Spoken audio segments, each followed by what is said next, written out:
আসসালামু আলাইকুম সুপ্রিয় দর্শক শ্রোতা, যে যেখান থেকে দেখছেন আশা করি সবাই ভালো আছেন।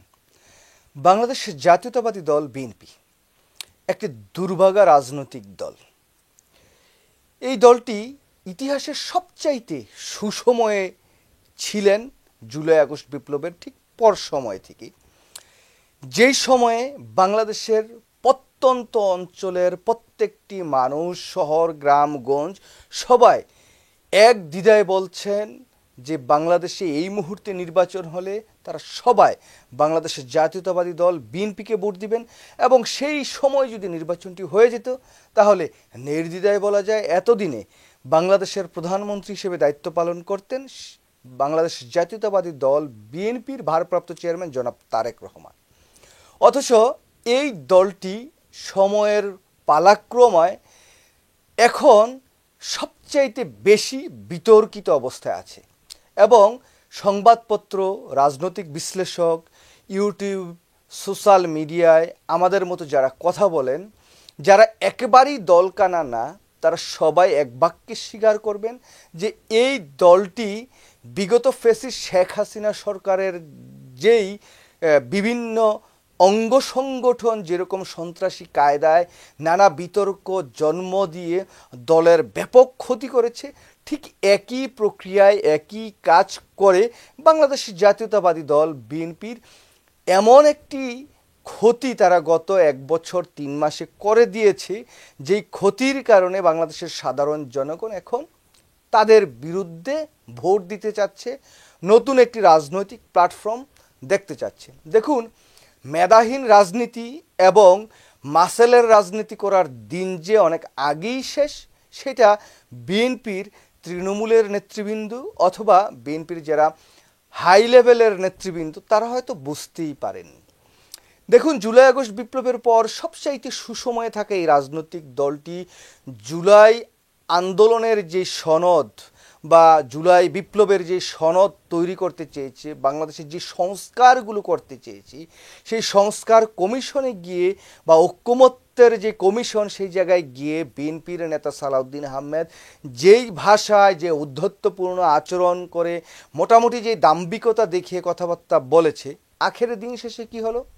এখন সেই সালাউদ্দিন আহমেদের এতদিনের যেই দাম্ভিকতা সব কিছু ভেঙে চুরমার করে আবার তাকে বলতে হয়েছে জুলাই ঐক্যমত্যের যে কমিশন, সেই ঐক্যমত্যের কমিশন ঐক্যমত্য তৈরি না করে অনৈক্য তৈরি করছে।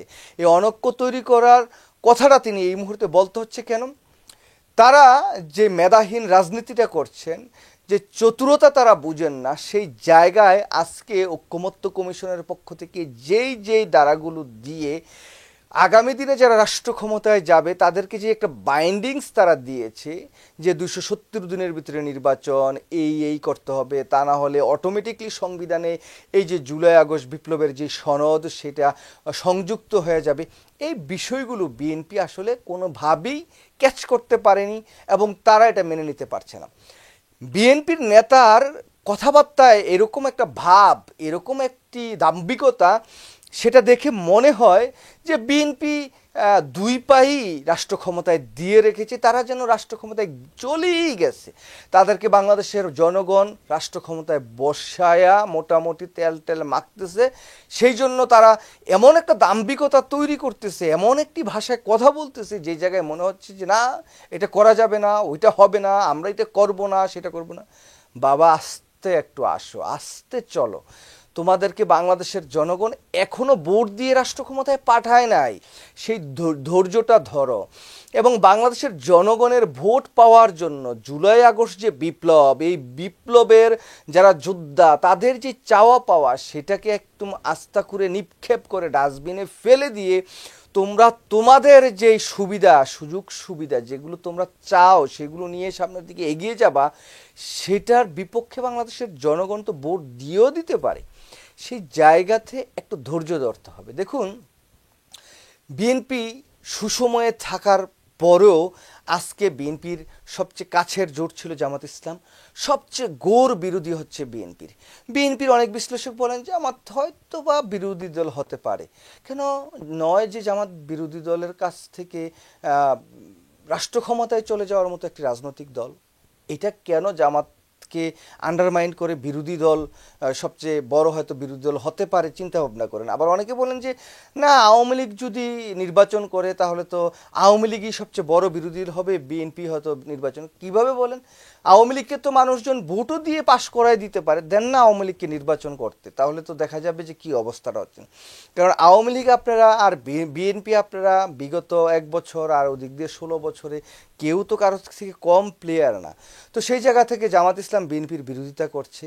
অনেক দেখেন এনসিপির মতো একটি রাজনৈতিক দল, যদিও বিএনপি বলছেন যে এনসিপি হয়তো তাদের সাথে জোট করতে পারে, তবে আমার কেন জানি মনে হয় না এনসিপি কোনোভাবেই বিএনপির সাথে জোটবদ্ধ হবে এবং বিএনপি এই এনসিপি বিএনপির বিরুদ্ধেই কথা বলবে এবং বিরোধী জামাত এবং বিএনপির বিরুদ্ধাচরণ করেই তারা রাজনীতিটা করবেন, এটা নির্দ্বিধায় বলা যায়। এবং এনসিপি এই যে জুলাই আগস্ট বিপ্লবের যেই সনদ সেটাকে স্বাক্ষর না করে এনসিপির নেতারা যেটা চেয়েছিলেন সেটাই যে আবার বাস্তবায়ন হলো বা সেটাই যে বাস্তবায়ন করতে হয়েছে এই ঐকমত্য কমিশনকে, সেই জায়গায় ওই যে মানে প্রথমে একটু টক হয়েছে, এনসিপির রাজনীতিটাই শেষ হয়ে গেছে, অনেক বিশ্লেষকরা এরকম বলার চেষ্টা করেছেন। এখন কি দাঁড়ালো যে এনসিপি যেটা চেয়েছে যে এই যে জুলাইয়ের যে সনদ সেটাকে আইনি একটা কাঠামো দিতে হবে এবং নির্বাচন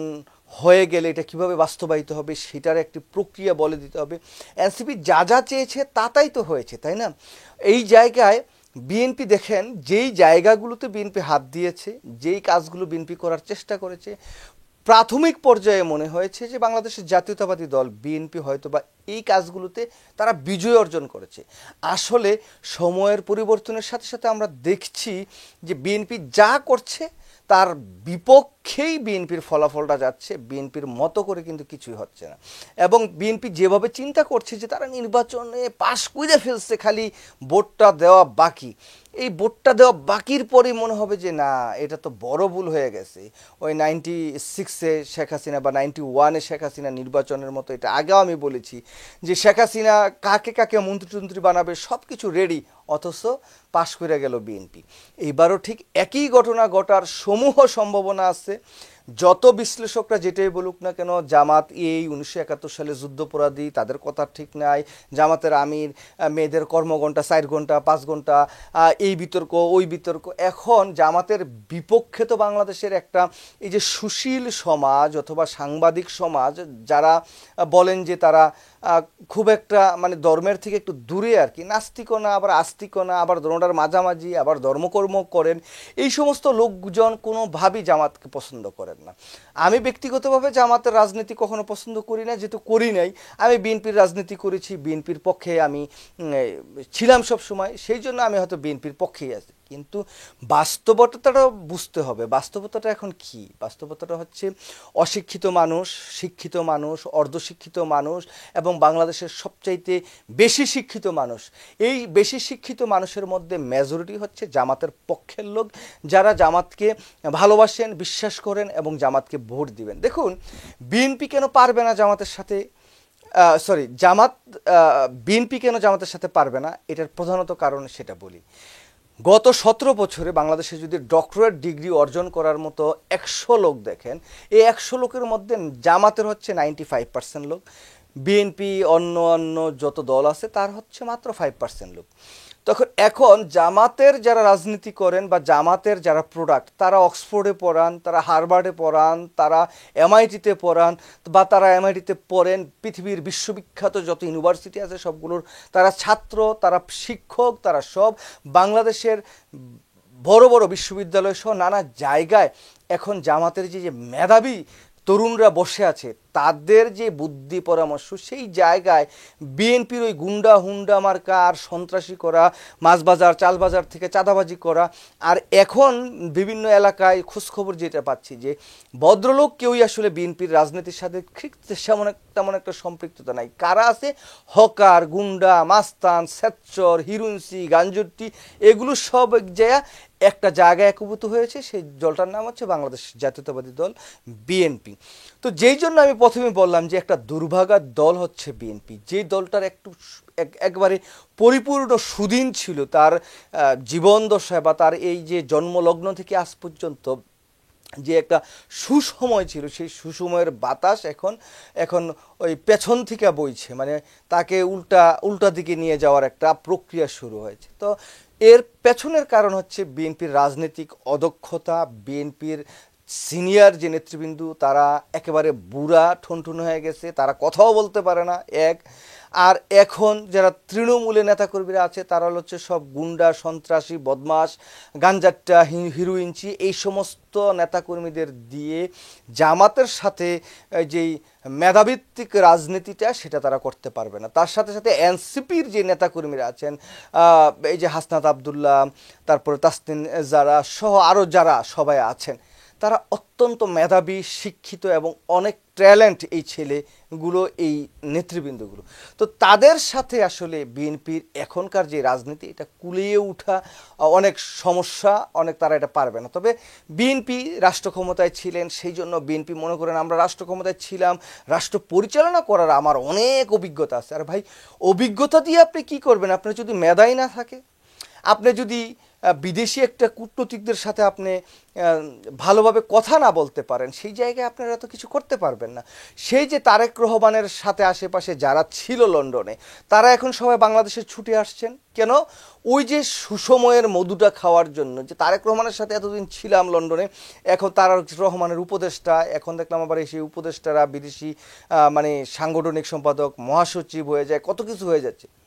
কেন ভাই? তোমার বাংলাদেশে কোনো রাজনৈতিক নেতা ছিল না? বিগত 16, 17, 18 বছর যাবৎ যে আন্দোলন সংগ্রাম করছে, শিক্ষিত কেউ ছিল না? তোমার দলে কি ডক্টরেট ডিগ্রি করা অর্জন করা কোনো লোক ছিল না? এরকম লোকজনকে এখন লন্ডন থেকে ইম্পোর্ট করছে বাংলাদেশের জাতীয়তাবাদী দল, যাদের আসলে রাজনৈতিক গ্রহণযোগ্যতা নাই বললেই চলে। অথচ সেই যে লন্ডনের কেন্দ্রিক যে একটা প্রেতাত্মা, তারা এখন আবার বাংলাদেশের রাজনীতিতে এসে একটা মানে জায়গা দখল করছে, যেই জায়গায় মেধাহীন, জাস্ট তেলবাজি করার মতো নেতারা আসছেন। এই তেলবাজি করে ওই যে দুর্ভাগা একটি দল, যার সুদিনের দিন মানে যেই বাতাস, দক্ষিণা বাতাস তার গায়ে লাগার কথা, এখন পেছন থেকে মানে দুর্গন্ধযুক্ত বাতাস তার পেছনে লাগছে। আর অন্যদিকে জামাত তাদের যে নেতা কর্মী, শিক্ষিত, মেধাবী, সব কিছু দিয়ে তারা কিন্তু জনগণের মন জয় করার জন্য যে রাজনীতিটা সেটা তারা করে, তারা অনেক দূর এগিয়ে গেছেন। সেটা নির্বাচনের ফলাফলের মধ্য দিয়ে হয়তো বোঝা যাবে। আর অন্যদিকে এই জুলাই আগস্ট বিপ্লবের যারা মহানায়ক ছিলেন, হাসনাত আবদুল্লাহ, সার্জিস টার্জিস সবাই, তারাও কিন্তু রাজনীতিতে একটা ভালো জায়গা দখল করে নেবেন। হয়তো বিএনপির অনেকে বলবেন যে না, তারা কোনো ভোটই পাবে না, হয়তো দুই একটা যদি বিএনপি ছাড়ে। আরে ভাই, নির্বাচনটা করতে দেন, নির্বাচনটা হওয়ার পরে হয়তো আপনারা বুঝতে পারবেন যে বিএনপির কয়জন বিজয়ী হয়, আর এনসিপির কয়জন বিজয়ী হয়, আর জামাত ইসলামের কয়জন বিজয়ী হয়। এটা দেখার জন্য আপনাদের অপেক্ষা করতে হবে। কারণ আপনারা যেই মেধা দিয়ে রাজনীতিটা করছেন, সেই মেধাটা এখন আর বাংলাদেশে বা আন্তর্জাতিক অঙ্গনে এই এআই টেকনোলজি এত ফাস্ট, 6G আইসা পড়ছে, LTE নেটওয়ার্ক, এই জায়গায় আসলে ওই বিষয় দিয়ে আসলে কাজ হয় না এবং হবেও না। তো সেই জন্য দেখেন, এই যে ঐক্যমত্য কমিশনের বৈঠকে বিএনপির পরাজিত হয়েছেন, বিএনপি তাদের দল গুছাতে পরাজিত হয়েছেন। তারা আজকে পত্রিকায় দেখলাম যে 300 আসনে 1000-এরও বেশি ক্যান্ডিডেট, তাদের মধ্যে একটা দ্বন্দ্ব লাগবেই। তারেক জিয়ার আশেপাশে বেষ্টিত হয়ে লন্ডন যারা আছেন, তারা বাংলাদেশে এসে নির্বাচন করছেন।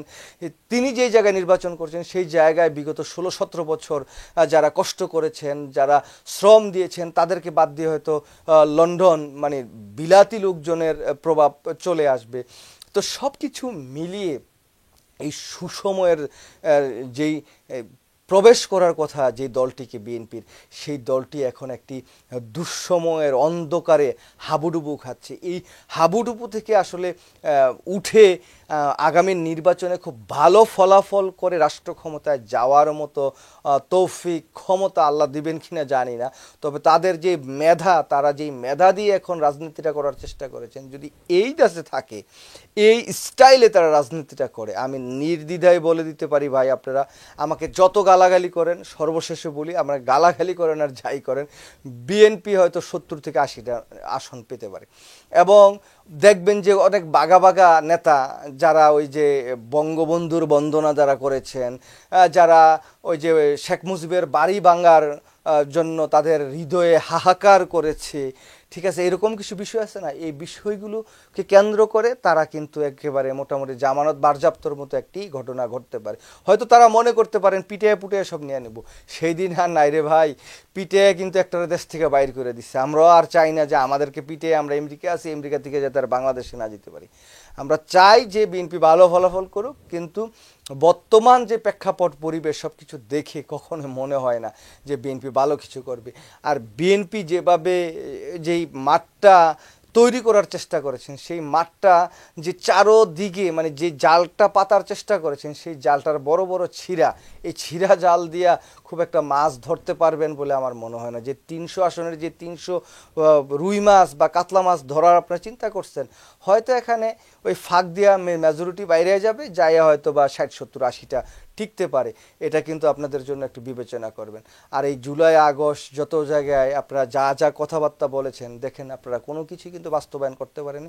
আপনাদের বিরোধী পক্ষরা যা যা চাইছে, যা যা করতে চাইছেন, তাই কিন্তু বাস্তবায়িত হচ্ছে, তাই কিন্তু ফলাফলটা তাদের পক্ষেই যাচ্ছে। আপনাদের পক্ষে কিন্তু ফলাফল কোনো ক্রমে আসছে না, না জুলাই আগস্ট ঐক্যমত্য কমিশনে, না আমাদের জনসমর্থনের দিক থেকে, না ডাকসু নির্বাচনে, না কোনো জরিপে। আপনারা যখন প্রথমে ছিলেন অনেক বেশি, আস্তে আস্তে আপনারা কিন্তু কমছেন।